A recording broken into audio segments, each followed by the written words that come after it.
Something more?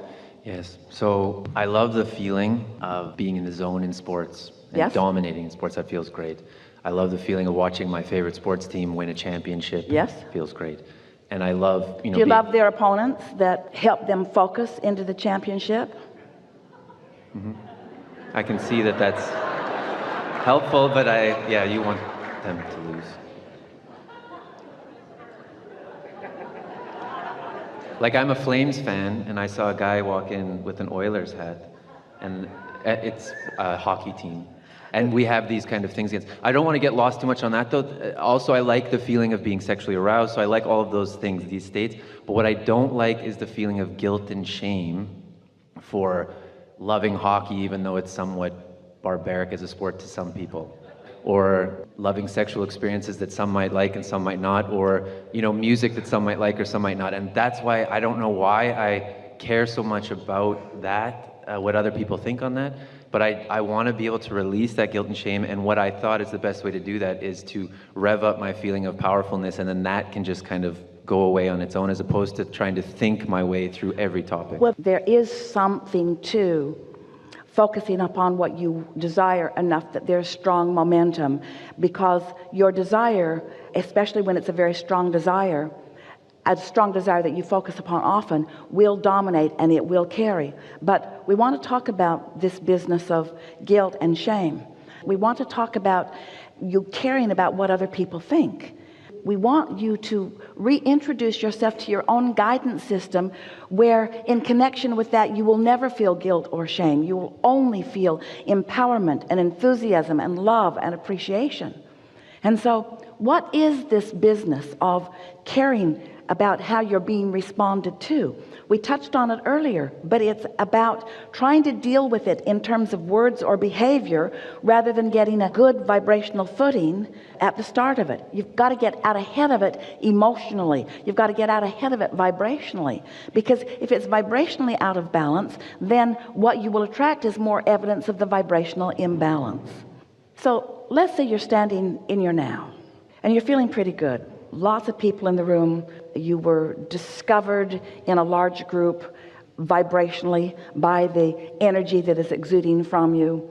The power of your desire in relationship to your resistance was really in good enough balance that you lighted up in a way that we were able to pick you easily from a large crowd. This is all really good news.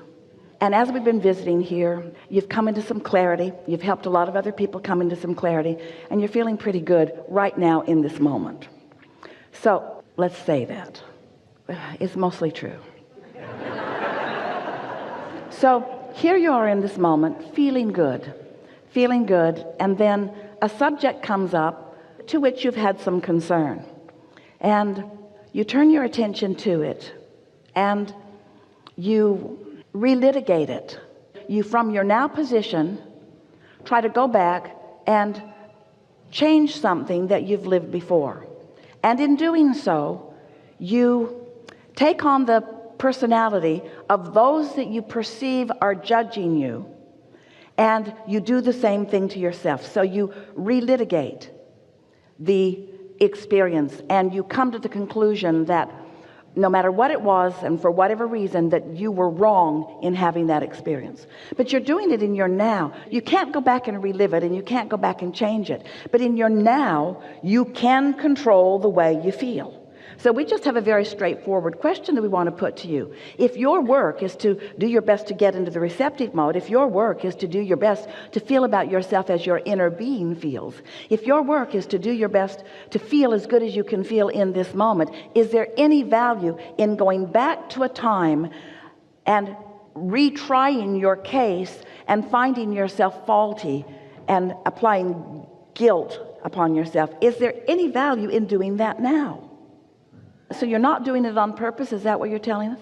Well, I guess the only value would be if I thought that I could release that from the past to be feeling better now. You did release it from the past, because when the past was the past, it was released. But this is the present, and you've dragged something from the past that you don't want into the present. It's not about releasing the past. It's about focusing in the present. It's about in the present aligning with who you are. Mm-hmm. Esther had an experience where something happened and some people were unhappy with her, and now she's living the ramifications of their unhappiness. And for just a moment she was saying things like, I should have just done such and such, and then that led to a little bit to and before that I should have done that. So she's going back before the momentum, when the momentum was very small. If I just done something differently then, and then, and then, and then, and then. And once she sort of came out of it after a good night's sleep, we spoke to her with such clarity that she told others, Abraham yelled at me this morning.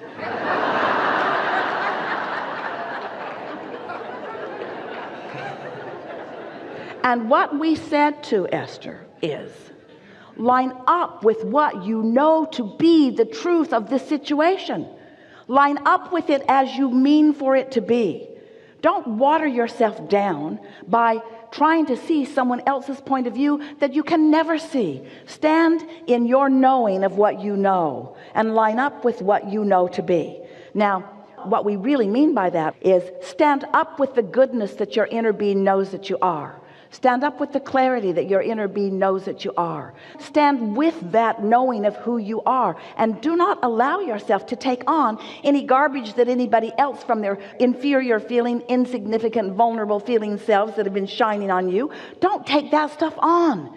Many of them mean well, some of them don't, but most of them mean well. But whatever, most of them are not practiced in what they're thinking. If everyone around you was really good at paying attention to what they're thinking about, you would feel so good about yourselves. Every one of you would. If every one of you were surrounded by others who were tuned in, tapped in, turned on, who were in love with life and in love with you, you would feel so radiant and so beautiful and so wonderful about yourself, because you'd be getting it from them. But you're looking for love in all the wrong places.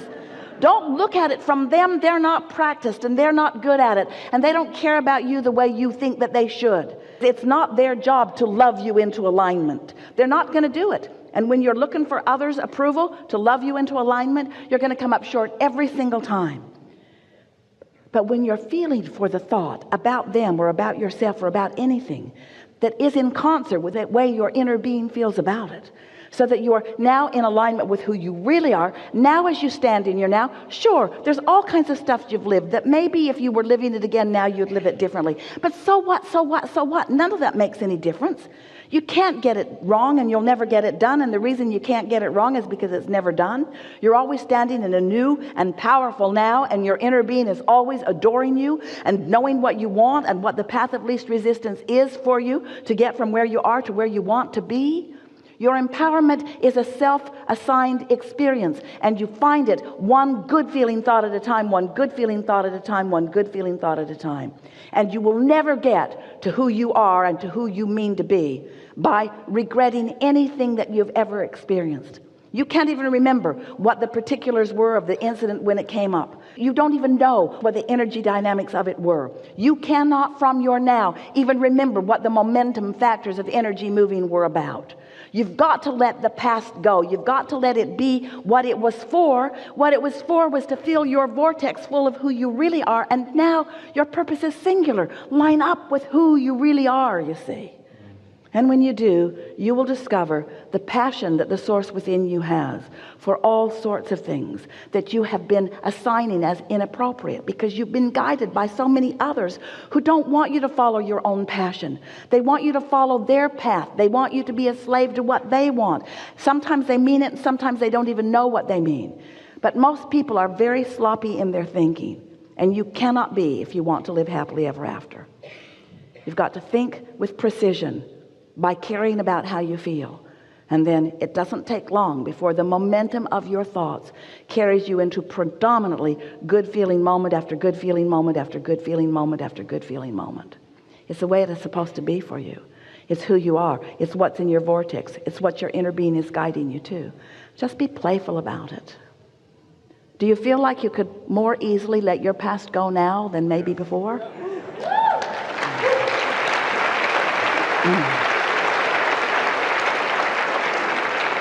And do you feel less likely to try to make your past part of your present?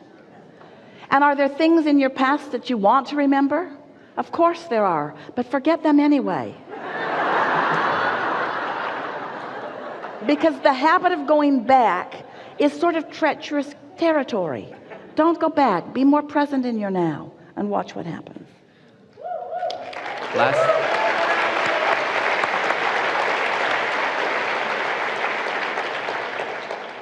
Last night I watched on Discovery Channel a show about lions, so the beasts, and feel myself when I watch something like that they just do and be what they are.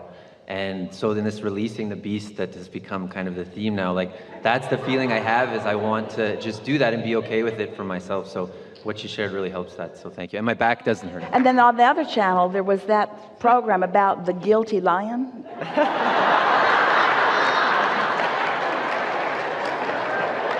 He just laid over there under a big old tree and regretted everybody had eaten.